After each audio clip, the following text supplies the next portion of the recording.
Assalamualaikum warahmatullahi wabarakatuh. Kembali lagi di channel Waskito Jati Diri Official. Masih bersama saya Kang Khalid Hidayatullah. Pada kesempatan ini saya akan mengajak Anda semua ngopi bareng. Alhamdulillah. Saudaraku Waskito Jati Diri dimanapun berada, pada kesempatan ini saya akan membahas perihal mitos yang terjadi di masyarakat, mitos rumah tusuk sate.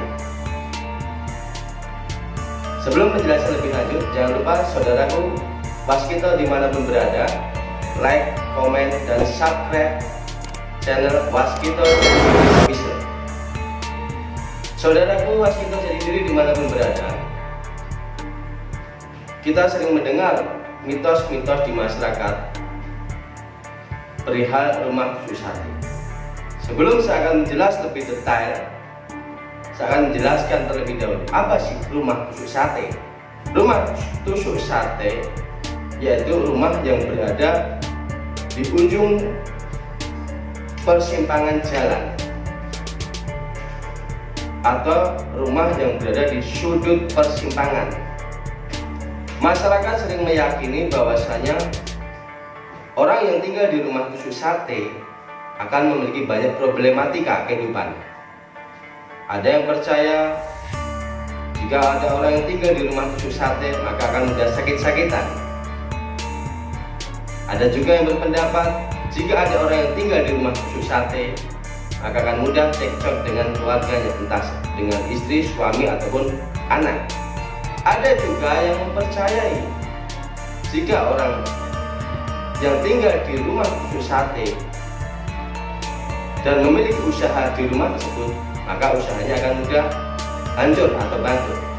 Bahkan yang lebih parahnya, mereka meyakini jika orang tinggal di rumah tusuk sate maka akan sering berhadapan dan berbenturan dengan makhluk astral.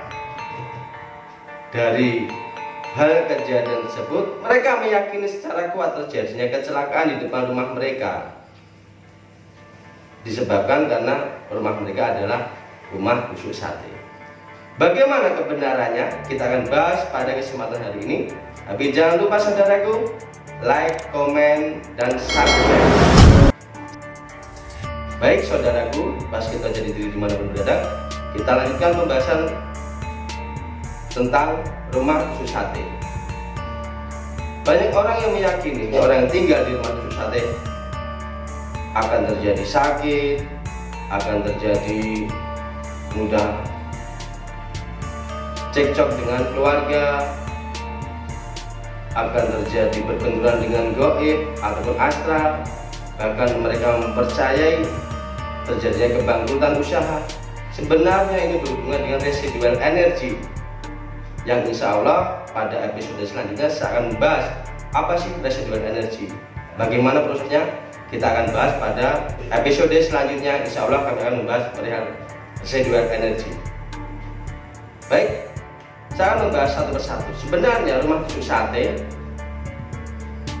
bisa dikatakan rumah-rumah pada umumnya, cuma yang berbeda mereka berpendapat rumah itu di ujung jalan, di sudut. Kalau digambarkan bagaikan ditusuk seperti makanan sate. Inilah yang menjadikan problem di lingkungan masyarakat, khususnya di Jawa maupun di wilayah negara kita Indonesia. Mereka meyakini secara kuat mitos-mitos seperti ini harus kita luruskan secara intelektual, secara real, dan secara spiritual. Saudaraku Waskito dimanapun berada, rumah tusuk sate, kenapa bisa terjadi sakit ketika orang tinggal di situ? Mengapa orang yang tinggal di rumah tusuk sate bisa sakit-sakitan? Sebenarnya bukan salah rumah itu berbentuk tusuk sate atau berada di ujung persimpangan. Bukan karena itu. Sebenarnya kondisi keluarga sakit tidaknya diri kita tinggal di rumah tersebut dilihat dari lingkungannya. Mungkin mohon maaf, rumah tersebut kurangnya ventilasi, kemudian ada lagi proses masuknya sinar matahari yang kurang. Nah, ini sangat berpengaruh. Kalau kita memiliki rumah tusuk sate, seharusnya kita harus pandai-pandai di dalam membangun, menerapkan ventilasi atau mungkin kondisi rumah yang lebih baik. Berarti tinggal orangnya. Kalau saran saya sendiri, saran saya secara pribadi, kalau Anda semua yang melihat video ini memiliki rumah tusuk sate, kalau bisa tolong pintunya jangan langsung dihadapkan di arah jalan, di depan jalan raya. Kalau bisa pintunya taruh di sebelah kanan atau kiri. Karena kenapa? Rumah tusuk sate, kalau kita logika, rumah tersebut berada di ujung persimpangan, kita pikir saja udara itu akan lebih mudah masuk secara kuat, apalagi debu. Nah, itu kan akan mempengaruhi keadaan udara yang berada di dalam rumah, sehingga mudah sekali dari anggota keluarga kita yang sakit.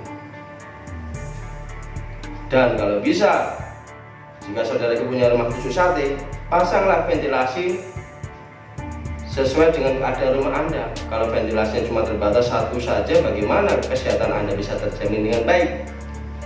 Kemudian bagian atapnya dikasih gending kaca, biar proses masuknya sinar matahari dalam lingkungan rumah Anda akan lebih menyeluruh masuknya sinar, sehingga kesehatan rumah itu terjaga. Sebenarnya bukan karena posisi rumah itu tusuk sate. Kemudian yang kedua, mereka meyakini, masyarakat kita sering sekali meyakini, jika kita tinggal di rumah tusuk sate, maka akan terjadi pertikaian atau permasalahan rumah tangga, mungkin cekcok dengan anak ataupun dengan suami maupun istri. Sebenarnya bukan karena rumah itu berbentuk tusuk sate. Cekcok rumah tangga secara otomatis tergantung personal orangnya. Yang kedua, bisa juga karena dari awal tadi kondisi rumah yang tidak nyaman, pengap, panas, kondisi udara yang tidak stabil dalam rumah, secara otomatis akan mengganggu psikis kesehatan penghuni rumah itu sendiri. Jadi kita harus perhatikan, saudaraku, kalau kita tinggal di rumah tusuk sate, jagalah kondisi rumah itu dengan kondisi yang sangat baik. Kemudian yang ketiga, mereka meyakini, orang yang tinggal di tusuk sate, sebagian masyarakat mempercayai, jika kita tinggal di rumah tusuk sate, maka usaha kita, jika kita punya usaha di rumah tersebut, usahanya akan bangkrut, bahkan akan mengalami penurunan drastis. Ini bisa terbantahkan, saudaraku. Sebenarnya usaha tersebut bangkrut atau tidak, tinggal bagaimana kita mengelolanya. Satu contoh, kalau lingkungan rumah tusuk sate tersebut lingkungan yang sepi, tidak cocok buat usaha, ya secara otomatis tidak mungkin bisa berjalan dengan baik. Satu contoh lagi, kalau kita usahanya pun tidak tepat, di situ usaha tentang pertanian, padahal di situ kawasan kota, maka juga kan berpengaruh. Usaha naik turun bukan berpengaruh pada rumah tersebut berbentuk tusuk sate. Ini harus pahamkan buat saudaraku dimanapun berada. Jadi kalau Anda memiliki rumah tusuk sate, maka mencobalah usaha sesuai dengan kondisi lingkungan Anda. Tidak jauh di lingkungan kita, dari tetangga kita yang saat ini juga memiliki rumah tusuk sate, mereka memiliki usaha, bahkan usahanya bisa melejit sangat drastis. Dari segi ekonominya mereka malah sangat baik dengan usaha tersebut. Jadi jangan disalah tafsirkan bahwasanya rumah tusuk sate itu membuat diri kita bangkrut dalam hal usaha. Kemudian ada yang mempercayai kalau kita tinggal di rumah tusuk sate, mereka berpendapat kita akan diganggu oleh makhluk astral, akan diganggu oleh makhluk gaib. Sebenarnya bukan karena rumahnya berbentuk tusuk sate, saudara bisa jelaskan kembali, bukan karena rumah tersebut berbentuk tusuk sate, bukan ya, ini harus dipahamkan. Kalau terjadi sebuah benturan energi negatif atau astral di lingkungan rumah Anda yang khususnya punya rumah tusuk sate, itu berkaitan dengan diri Anda mampu menjaga rumah itu dengan baik atau tidak. Maksudnya apa? Hubungan kita dengan Tuhan, hubungan kita dengan Allah Sang Pencipta, jika rumah itu tidak sering dihiasi dengan ayat-ayat Quran, rumah itu tidak pernah buat ibadah, rumah itu tidak pernah sering buat zikir, secara otomatis ya pasti akan terjadi energi negatif dalam lingkungan rumah itu. Satu contoh, jika rumah itu sering buat minuman keras, buat hal-hal negatif, buat kemudorotan, secara otomatis pasti juga akan mengandung unsur energi negatif. Jadi di sini harus kita garis bawahi saudaraku, dimanapun berada, rumah akan mendatangkan sebuah unsur energi negatif dari astral maupun gaib, bukan dari kondisi rumah tersebut, bukan dari tusuk sate rumah tersebut, tapi dari apa? Dari kita, dari pengelolaan diri kita, pendekatan diri kita kepada Sang Pencipta. Jadi harus kita pahamkan di sini saudaraku. Maka dari itu saya berani membantah mitos tersebut.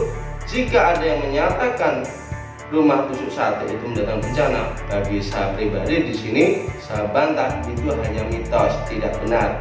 Saat masuk spiritual muda, saya memahami keadaan lingkungan sekitar. Jadi sebenarnya baik tidaknya lingkungan rumah atau rumah itu mendatangkan bencana atau mudarat, sebenarnya tinggal diri kita, bagaimana kita mampu mengelola rumah itu dengan baik. Saudaraku, dimanapun berada, kita harus berpikir secara cerdas, kita harus berpikir secara logika, dan kita harus berpikir secara irasional. Dimanapun kita tinggal, dimanapun kita berada, hal-hal negatif atau positif dapat terjadi tergantung bagaimana kita mengelola rumah tersebut. Yang pertama. Yang kedua, rumah menjadi positif dan negatif dapat mendatangkan mudarat atau manfaat tergantung bagaimana pikiran Anda saat itu. Berhubungan dengan ini, seolah dalam episode selanjutnya saya akan membahas yang residual energi yang berkaitan dengan pikiran dan perasaan Anda sehingga akan menjadi kejadian yang nyata. Ikutin terus penelusuran kami di channel Waskita Sendiri Official. Jangan lupa like, komen, dan subscribe dengan kami. Sekian dari saya pribadi. Berkalam.